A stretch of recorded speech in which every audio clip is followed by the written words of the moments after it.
গত ২০ বছরের এই বয়ানটারে সেই একই বয়ান মনে হচ্ছে না, সেই একই পাণ্ডুলিপির আবর্তন মনে হচ্ছে না, একই ডাইস বসিয়ে সেম ডিজাইনের জুতা তৈরির মতো আর কি।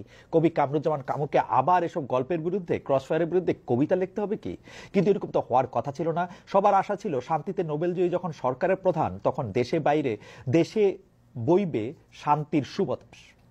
মোহাম্মদপুরে কথিত বন্দুকযুদ্ধ নিয়ে কি বলবেন সেই উপদেষ্টারা, যারা অধিকার মানবাধিকার নিয়ে সোচ্চার ছিলেন আগের রেজিমে, যারা ক্রসফায়ারের বিরুদ্ধে প্রতিবাদে ফেটে পড়তেন, তারা এখন কই? কোথায় এখন দেশি বিদেশি মানবাধিকার সংস্থা, যাদের নিষেধাজ্ঞার বয়ে বাংলাদেশে বিনা বিচারে হত্যা কমে এসেছিল অনেকটাই গত কয়েক বছরে? সে মার্কিন প্রশাসন এখন কি করবে? আপাতত নেট দুনিয়ার আটখানা প্রতিবাদ তুলে ধরি। ফেসবুকে অপরাধ বিষয়ক সাংবাদিক নুরুজ্জামান লাবু লিখেছেন, এই দুই লাশে হয়তো ছিনতাইকারীরা বা অপরাধীরা সাময়িকভাবে একটু দমবে, কিছুদিন পরে আবার মাঠে নামবে। এটা কোনো স্থায়ী সমাধান নয়। ক্রাইম প্রিভেনশন বলে একটি কথা আছে অপরাধ বিজ্ঞানে, ক্রাইম অপরচুনিটি কমিয়ে আনা আর আগে থেকেই সম্ভাব্য অপরাধীদের আইনের আওতায় আনা, কারাগারকে সংশোধনাগার বানানো। কিন্তু কারাগারই তো অপরাধের আরেক আখড়া। ক্রিমিনাল জাস্টিস সিস্টেমটার আমূল পরিবর্তন আনা প্রয়োজন। নতুন বাংলাদেশে তো এসব হবারই কথা ছিল, কিন্তু কিছু কি হচ্ছে? যা হচ্ছে তার কাগজে নাম অপারেশন ডেভিল হান্ট, শয়তান আখ্যা দিয়ে পরাজিত রেজিমকে দমন কৌশল। এতে শুধু আটক ও গ্রেপ্তারে খবর আসছে, ২৪-এর পরাজিতদের ধ্বংস করার, শেষ করে দেওয়ার নানা কায়দা কেতাবি অপারেশন আগে শুরু হয়েছে, যেখানে কয়েক যুগের হার্ট অ্যাটাক, ক্রসফায়ার, বন্দুকযুদ্ধ হয়ে পরম্পরা যেন হেফাজতে মৃত্যু। পত্রপত্রিকায় খবর সংকলন করে মানবাধিকার সংগঠন আইন ও সালিশ কেন্দ্র আস্ক জানিয়েছে, অন্তর্বর্তী সরকারের ৫ মাসে আইনশৃঙ্খলা বাহিনীর হেফাজতে ১৭ জনের মৃত্যু হয়েছে। তাদের অন্তত ১০ জন ছিলেন যৌথ বাহিনীর হেফাজতে। হেফাজতে যারা মারা গেছেন তাদের প্রায় সবার গায়েই ছিল নির্যাতনের চিহ্ন। অথচ এসব মৃত্যু নিয়ে মানবাধিকার লঙ্ঘনে কোনো অভিযোগ তোলা হয়নি। নিশ্চুপ ছিল নাগরিক সমাজ, অধিকার কর্মীরাও।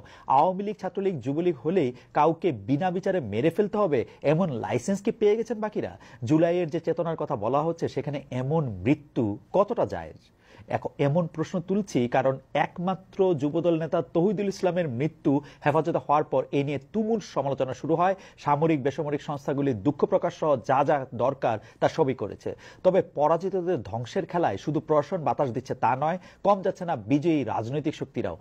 যার সর্বশেষ খবর এসেছে গাইবান্ধার সাদুল্লাপুর উপজেলা থেকে। সেখানে দুর্বৃত্তদের হামলায় নিহত হয়েছেন স্থানীয় ছাত্রলীগের সাবেক নেতা আল মামুন মণ্ডল। যদিও কয়েক বছর ধরে তিনি ছিলেন না ছাত্র রাজনীতিতে, সময় দিচ্ছিলেন ক্রিকেটে। বিপিএল সিলেট স্ট্রাইকার্সের নেট ফাস্ট বোলার ছিলেন। সেই আসর শেষে বাড়ি ফিরে প্রাণ হারাতে হলো তাকে। এ হত্যার প্রতিবাদে মামুনের লাশ নিয়ে সড়ক অবরোধ করেছিল এলাকাবাসী। দেয়ালে পিঠ থেকে গেলে জনতা এভাবেই অন্যায়ের বিরুদ্ধে ফুঁসে ওঠে, যে কারণে আমরা দেখেছি এক রাতের মধ্যেই ঢাকা বিশ্ববিদ্যালয় থেকে বিতাড়িত হয়েছিল ১৫ বছর রাজত্ব করা ছাত্রলীগ। এই ঘটনায় যে ইতিহাস রচিত হয়েছে, সেই ইতিহাস থেকে শিক্ষা নিচ্ছে না নিষিদ্ধ ঘোষিত ছাত্রলীগ। ১৫ বছর দূর কি বাদ, জুলাই আগস্টের নিপীড়ক হিসেবে যে ভূমিকা, এ নিয়ে তাদের আর কোনো খেদ নেই। ছাত্রলীগের যে পরিণতি তা আগে থেকে আদৌ শিক্ষা নিচ্ছে কি ছাত্রদল, ছাত্র শিবির? নইলে কেন ক্যাম্পাসে ক্যাম্পাসে হলে হলে প্রভাব খাটাতে চাইছে তারা? আপাতত ছাত্রদলকে ঠেকিয়ে রাখতে মাঠে সক্রিয় বৈষম্য বিরোধী ছাত্র আন্দোলন। তাই খুলনার কুয়েট থেকে বরিশালের হাতেম আলী কলেজ, নানা জায়গায় মুখোমুখি সংঘর্ষে জড়িয়ে পড়ছে শিক্ষার্থীদের দুই পক্ষ। তবে ছাত্র দলের অভিযোগ, বৈষম্য বিরোধী ও সাধারণ শিক্ষার্থীদের আড়ালে ছাত্র শিবির তাদের বিরুদ্ধে কাজ করছে।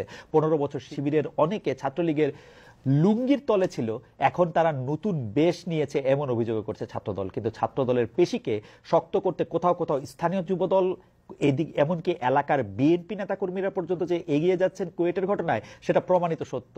এখন পর্যন্ত কিছুটা স্বস্তির বিষয় হচ্ছে, কেন্দ্র থেকে এসব বিষয়ে লাই দেওয়া হচ্ছে না।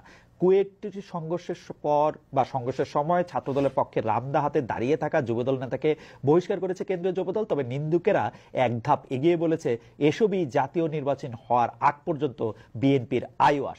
ছাত্র রাজনীতির নতুন রেজিম প্রতিষ্ঠা বা নিয়ন্ত্রণ নিয়ে যে প্রতিহিংসার আলামত দেখা যাচ্ছে, তা নিয়ে উত্তেজিত আমাদের তথ্য উপদেষ্টা জনাব মোহাম্মদ নাহিদ ইসলাম। তারুণ্যের উৎসবে তার সমাপনী বক্তব্যে মিলেছে সেই আভাস। আর তার বক্তব্য থেকেই কোট করি, মানুষ পরিবর্তন চায়, আগের রাজনীতি ব্যবস্থা থেকে বেরিয়ে আসতে চায়। এ কারণেই সংস্কার কার্যক্রম চলছে। গণ অভ্যুত্থানের পর নানা আকাঙ্ক্ষার জন্ম হয়েছে, আর সেই আকাঙ্ক্ষা পূরণ করতেই সংস্কার এগিয়ে নেওয়া হচ্ছে। শিক্ষা প্রতিষ্ঠানের ক্যাম্পাসগুলিতে পেশি শক্তির আধিপত্য দূর করে শিক্ষার্থীদের কল্যাণকর রাজনীতির সুযোগ